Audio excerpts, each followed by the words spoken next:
Click the subscribe button. This is the channel where you will find rare and incredible facts about cars.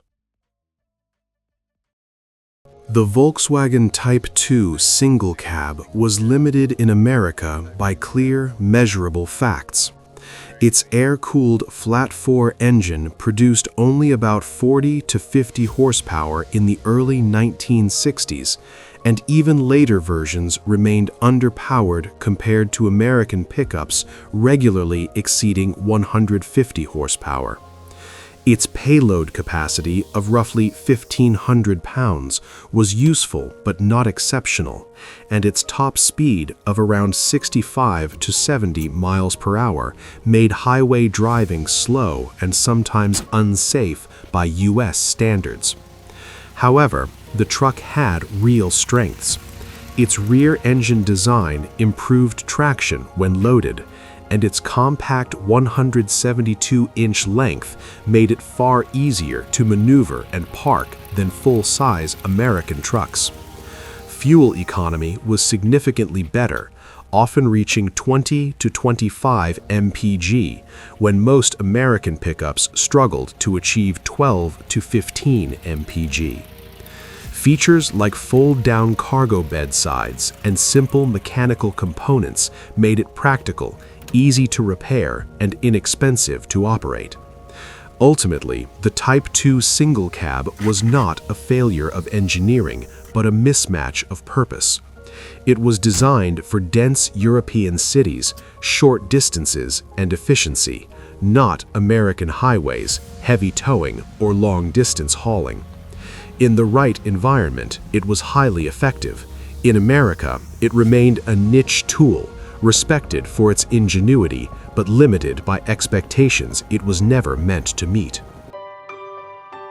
The GMC handy van pickup conversions of the 1960s represent one of the strangest and most unconventional chapters in American truck history, because they were never planned as pickups in the first place.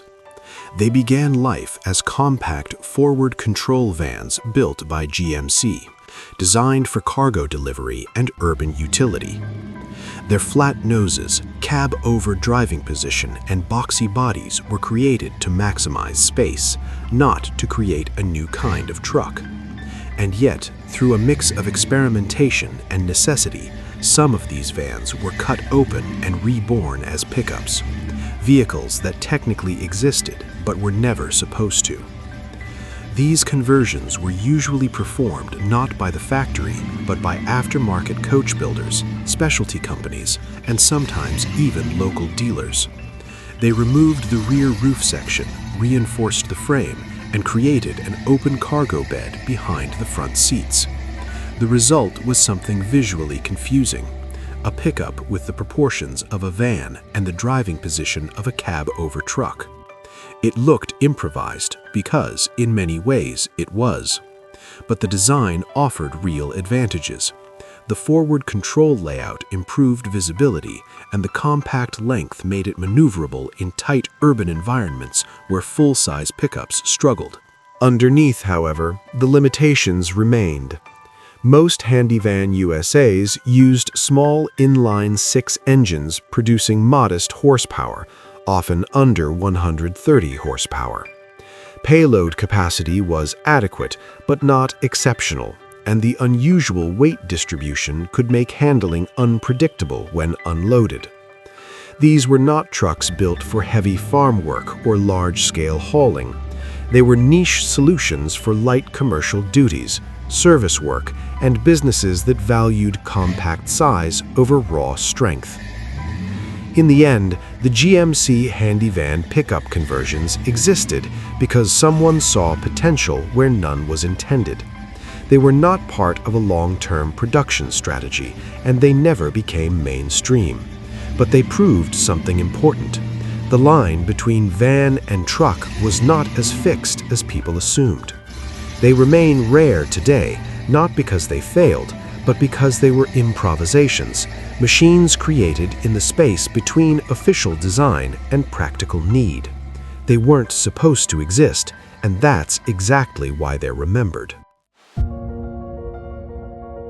The Studebaker Champ was a practical solution to a financial problem. By using the RARECars front and an existing truck frame, Studebaker reduced development costs and brought the truck to market quickly. It offered engine choices from a 90 HP inline-six to V8s with up to 289 cubic inches and around 210 horsepower, giving the Champ strong performance for its size. Its lighter weight and car-based design also made it easier to drive and more comfortable than many traditional pickups. However, the Champ had clear limitations. Its maximum payload was around 1,000 to 1,500 pounds, lower than many full-size competitors, and it lacked the heavy-duty toughness buyers expected from work trucks. Studebaker's weak dealer network and limited advertising also hurt sales. Buyers often chose better-known trucks from Ford, Chevrolet, and Dodge, which offered more capability and stronger brand confidence. Production ended in 1964 after only about 28,000 units were built. The Champ was not a failure of design, it was a victim of timing and company decline. Today, it is remembered as one of the first car-based pickups in America, proving that combining passenger car comfort with truck utility was possible years before it became common. The International Harvester Travelette, produced from 1961 to 1968, was one of the most important trucks ever built, even though many people today don't realize it. Built by International Harvester, the Travelette introduced something that had never truly existed in mass production before: the crew cab pickup. It wasn't just a truck for cargo. It was a truck designed to carry people and equipment together. In doing so, it quietly created a format that would later dominate the entire pickup industry. Before the Travelette, most pickups were built for 2 or 3 passengers at most. If a work crew needed to travel together, they had to take multiple vehicles. International Harvesters saw the inefficiency in that system and responded by adding a second row of seating. Early versions had 3 doors, with 1 rear door on the passenger side, while later models evolved into the now familiar 4-door design. Suddenly, a single truck could carry 5 or 6 workers and their tools at the same time. This was not just a design change, it was a productivity breakthrough. The Travelette was built on a heavy-duty truck frame with strong inline-6 and V8 engine options that provided the torque needed for real work. Payload capacities often exceeded 2,000 pounds, and its durability made it popular with utility companies, construction crews, and government fleets. It wasn't built for comfort or style, it was built to solve a problem. The ride was stiff, the steering heavy, and the size intimidating, but it performed tasks no other pickup could match at the time. What makes the Travelette so significant is that it predicted the future. Today, crew cab pickups are the dominant configuration in the market. They are used not only for work, but also for families, daily driving, and long-distance travel. But in 1961, this idea was revolutionary. International Harvester understood something before everyone else did, that a truck could be both a work machine and a people carrier. The International Harvester Travelette didn't just add seats, it changed expectations. It proved that utility and passenger capacity could exist in the same vehicle, and in doing so, it created the blueprint for the modern crew cab pickup that millions of people rely on today. The Jeep Forward Control FC-150, produced from 1956 to 1965, was one of the most unconventional trucks ever sold to the public because it completely changed the relationship between the driver and the machine. Built by Jeep, the FC-150 placed the driver directly over the front axle in a cab-over-engine design, Instead of sitting behind the engine like in a normal truck, you were sitting on top of the wheels themselves. This gave the truck its strange, almost military appearance, and for many drivers, it felt more like operating heavy equipment than driving a pickup. This design wasn't just for looks, it had a serious purpose. By moving the cab forward, Jeep was able to shorten the overall length of the vehicle while keeping a usable cargo bed. The FC-150 had a wheelbase of only 81 inches, extremely short for a truck, but it could still carry over 1,500 pounds. This made it incredibly maneuverable in tight spaces, such as farms, construction sites, and mountain trails. Its four-wheel drive system, borrowed from Jeep's military experience, gave it exceptional off-road capability. It could climb steep terrain, cross mud, and navigate places that stopped ordinary trucks completely. Under the cab was a 134 cubic inch inline-4 engine producing about 75 horsepower. That number sounds small, but the truck's gearing was designed for torque, not speed. The FC-150 was slow on highways, often struggling to exceed 55 miles per hour, but it was extremely capable at low speeds, where control and strength mattered most. Its forward weight distribution improved traction, but it also made the ride rough and the driving experience intimidating, especially for those not used to sitting so far forward. The FC-150 never became a mainstream success because it asked drivers to accept something unfamiliar. It looked different, felt different, and required adjustment. But its ideas were far ahead of their time. The cab-over layout would later become standard in commercial trucks around the world because of its space efficiency and visibility advantages. The FC-150 proved that moving the driver forward could make a truck more useful, even if it made it more uncomfortable. In the end, the Jeep FC-150 wasn't built to be popular, it was built to be capable. It remains a symbol of experimentation, showing how far engineers were willing to go to maximize utility. It didn't follow tradition, it challenged it, and in doing so, it became one of the most unique trucks ever created.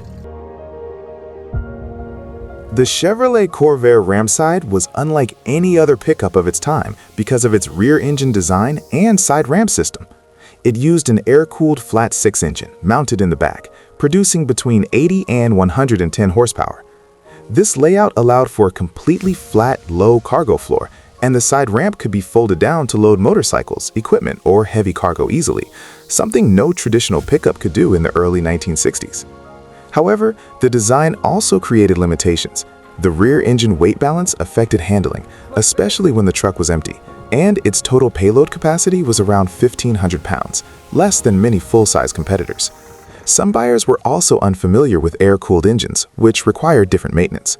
In addition, the Corvair's unusual design made it less appealing to traditional truck buyers who preferred conventional front-engine durability. Production ended in 1964, after about 10,000 units were built, making it a rare vehicle today. The ramp side was not a failure of innovation. It was simply ahead of its time. Its ramp concept predicted features later used in modern cargo vans, and today it is remembered as one of the most creative and practical compact trucks ever produced. The Ford Econoline pickup was one of the most unusual compact trucks of the 1960s because it combined a van body with a pickup bed.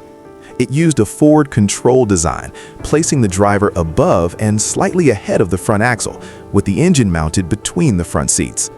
Early models came with a 144 or 170 cubic inch inline six, later upgraded to a 240 cubic inch engine with up to 150 horsepower. This layout allowed for a longer cargo bed while keeping the overall vehicle short and easy to maneuver. The design offered real advantages in urban and commercial use. The low bed height made loading easier, and the compact size helped in tight city streets. It could carry around 1,500 pounds, competitive for a compact truck. However, the forward weight distribution caused handling issues, especially when the bed was empty. Steering could feel unstable at highway speeds, and the minimal front crash protection raised safety concerns. Production ended in 1967 when Ford redesigned the Econoline with a more conventional layout. Around 200,000 pickup versions were built. The Econoline pickup proved that van-based trucks could be practical work vehicles, and its ideas later influenced compact trucks and modern cab-forward commercial vehicles. Today, it remains an important example of creative truck engineering from the 1960s. The Dodge A100 pickup, built from 1964 to 1970, used a cab-over design that placed the driver directly above the front wheels, giving it its famous breadbox appearance. The engine was mounted between the seats, with options including a 170 and 225 cubic inch slant 6, and later a 318 V8 with up to 230 horsepower. This gave the lightweight truck surprisingly strong performance, especially compared to other compact pickups of the time. Its design allowed for a long 6-foot cargo bed while keeping the overall vehicle short, making it useful for city deliveries and light commercial work. The forward seating position improved visibility, and the low bed height made loading easier. However, safety was a major weakness. With almost no front crumple zone, the driver had very little protection in a collision. Handling could also feel unstable at higher speeds due to the unusual weight distribution. Production ended in 1970 as buyers shifted toward more conventional trucks. Despite this, the A100 became popular in motorsports, especially in drag racing, where its lightweight and V8 power made it competitive. Today, it is remembered as one of Dodge's most distinctive compact trucks and an important example of cab-over pickup experimentation in America.